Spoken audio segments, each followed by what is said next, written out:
Hi friends, today we are going to see this packet tracer activity, that is navigating the iOS. Here we can see our objectives of this packet tracer activity. In part 1 we will establish basic connections, then access the CLI and explore help. In part 2 we will explore exec modes, and in part 3 we will set the clock. Now we will go to part 1, establish basic connections, access the CLI and explore help. In part 1 of this activity, we will connect a PC to switch using a console connection and explore various command modes and help features. Right, this is what we are going to do in part 1. So we will come to step 1. Connect PC1 to S1 using a console cable. So click the connections icon, the one that looks like a lightning bolt, in the lower left corner of the packet tracer window. Coming to our packet tracer, here we can see a symbol like a lightning bolt. Here we can see that it's connections. Then we have to select the light blue console cable by clicking it. The mouse pointer will change to what appears to be a connector with a cable dangling from it. Coming to our packet tracer, here we can see the console cable. It's here and it shows here console. We will click on this connection, and here we can see how our mouse pointer changed. Coming to C, click PC1. A window displays an option for an RS-232 connection. Right, so we will click on this PC1. Here we can see that, and here we can see the pop-up with different options, and here we can see RS-232. Then what we have to do, drag the other end of the console connection to the S1 switch and click the switch to access the connection list. So select the console port to complete the connection. Right, so we will do that. Here we can see the other end of the console cable. So coming to S1, and here we can see a console port. We will connect to this console. It's connected. Now we will come to step 2, establish a terminal session with S1. Click PC1 and then select the desktop tab. Then click the terminal application icon. Verify that the port configuration default settings are correct. What is the setting for bits per second? We will verify that. Coming to PC1, we will go to desktop tab, and here we can see terminal, and here we can see bits per second. It shows 9600. Next we have to click OK. Here we will click on OK. Then the screen that appears may have several messages displayed. Somewhere on the screen there should be a press return to get started message. Then press enter. What is the prompt displayed on the screen? Coming to our PC1, here we can see press return to get started, so we will press enter, and here we can see it shows S1 greater than, so this is a prompt. Okay, now we will come to step 3, explore the iOS help. Coming to A, the iOS can provide help for commands depending on the level accessed. The prompt currently displayed is called user exec, and the device is waiting for a command. The most basic form of help is to type a question mark at the prompt to display a list of commands. Simply we have to put a question mark after this prompt. So which command begins with the letter C? We will verify that. Coming to PC1, okay, here we are going to put a question mark. Simply we are going to put a question mark, and here we can see the possible commands in this mode, and here we can see the command which start with C. It's connect, open a terminal connection. Now we will come to B. At the prompt, type T and then question mark, like this. So which commands are displayed? Okay, coming to our PC1 terminal, here we are going to give T then question mark, and here we can see all the commands which start with the letter T: telnet, terminal, traceroute. Again, at the prompt, type TE and then a question mark, like this. Which commands are displayed? Here we will give TE then question mark, and here we can see it shows telnet and terminal. So these are the commands which start with the letters TE. Okay. This type of help is known as context-sensitive help. Okay.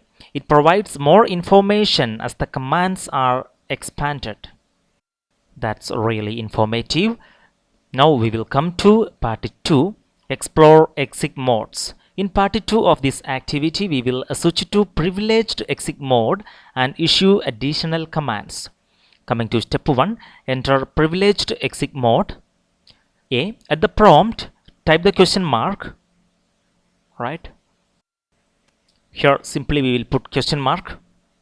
And here we can see the number of commands in this mode.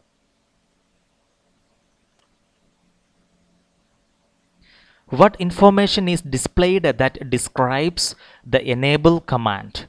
Okay, here we can see the command enable. So it describes 10 on privileged commands.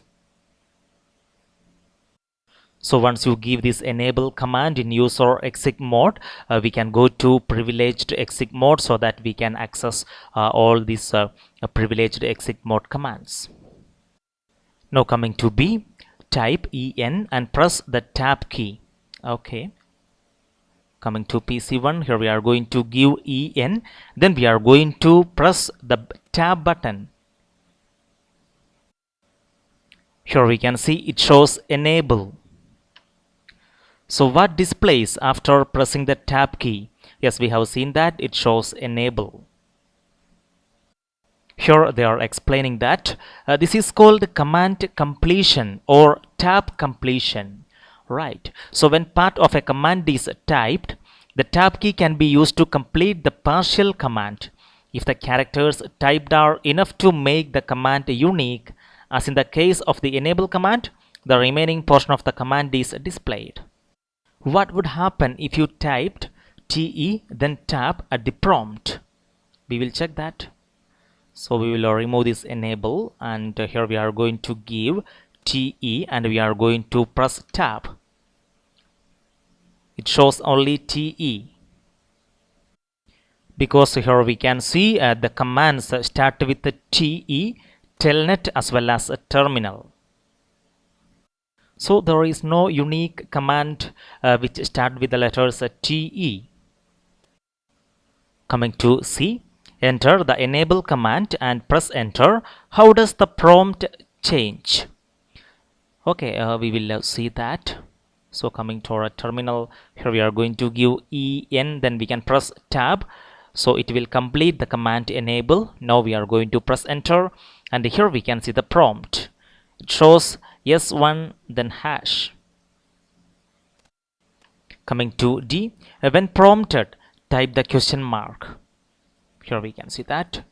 So here we are going to put question mark, and here we can see the commands in this mode. Here we can see it shows more, so we can press enter so that it will show one by one, or we can press space. And here we can see all the commands in this privileged exec mode. Here one command starts with the letter C in user exec mode, as we have seen that. How many commands are displayed now that privileged exec mode is active? We can find that. They given a hint here. You could type C then question mark to list just the commands beginning with C. In this privileged exec mode, here we can see the commands which start with the letter C. Here we can see that 1, 2, 3, 4, 5. Or we can give C then question mark, so that we can see all the commands which start with the letter C: clear, clock, configure, connect, and copy. Now we will come to step 2, enter global configuration mode. A. When in privileged exec mode, one of the commands starting with the letter C is configure. Yes, we have seen that. Type either the full command or enough of the command to make it unique. Press the tab key to issue the command and press enter. Configure, then we have to press enter. What is the message that is displayed? We will see that. Coming to PC1, here we will give CONF, then we will press tab, and here we can see it completed this command. It's configure. Now we will press enter, and here we can see we are getting the message configuring from terminal, memory, or network. Terminal, this is a default, it shows here, so we will press enter. Coming to B, press enter to accept the default parameter that is enclosed in brackets, that is a terminal. Already we pressed enter. How does the prompt change? So coming to our PC1 terminal, here we can see it shows S1 config hash. Now we will go to C. This is called global configuration mode, right? So this mode will be explored further in upcoming activities and labs. For now, return to privileged exec mode by typing end, exit, or Ctrl Z. So we will go to privileged exec mode. Here we will give exit, then we will press enter. Configured from console by console. And here we can see now we are in privileged exec mode. Okay, now we will go to part 3, that is set the clock. Coming to step 1, use the clock command. Use the clock command to further explore help and command syntax. Type show clock at the privileged exec prompt. What information is displayed? What is the year that is displayed? Okay, so here we will give show clock, then we will press enter, and here we can see the information.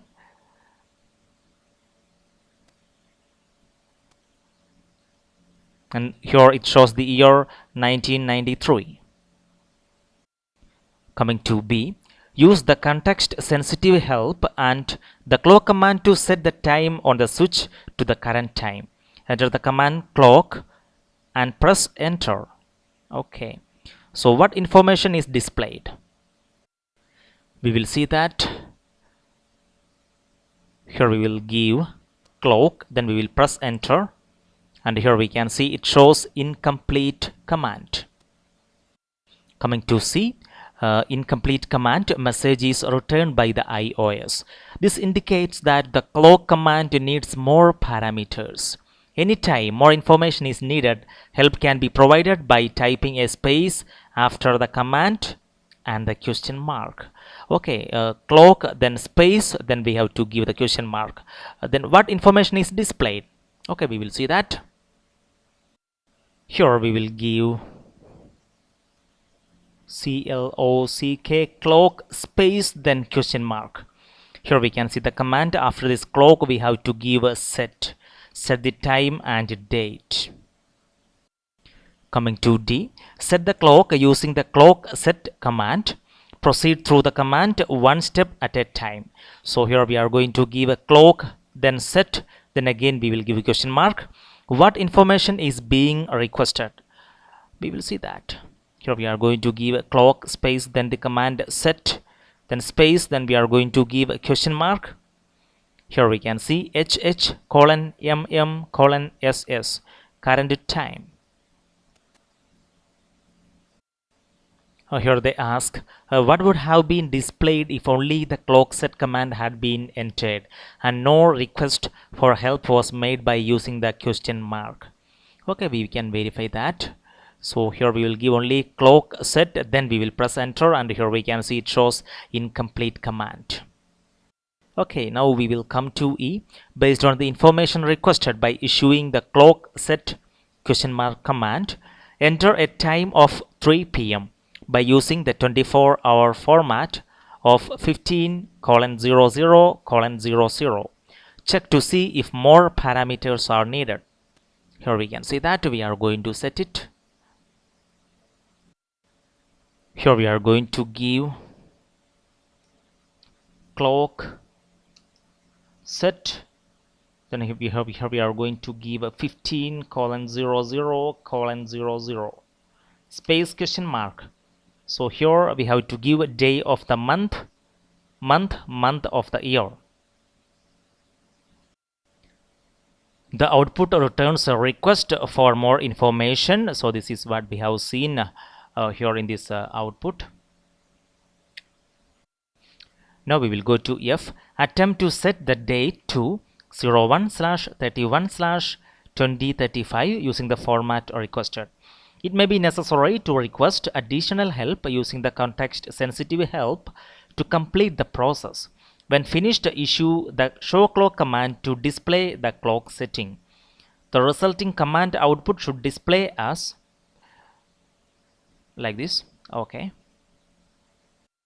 Coming to terminal, here we given the time. Now we will give day of the month.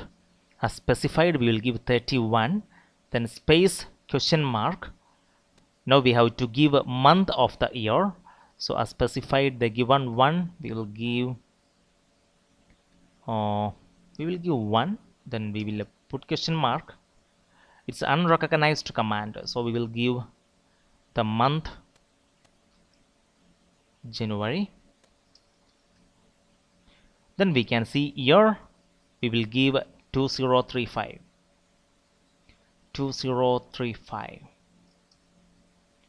So here it shows a carriage return, so we will press enter. Now we will give the show command, that is show clock, and we will press enter, and here we can see the output. It's correct.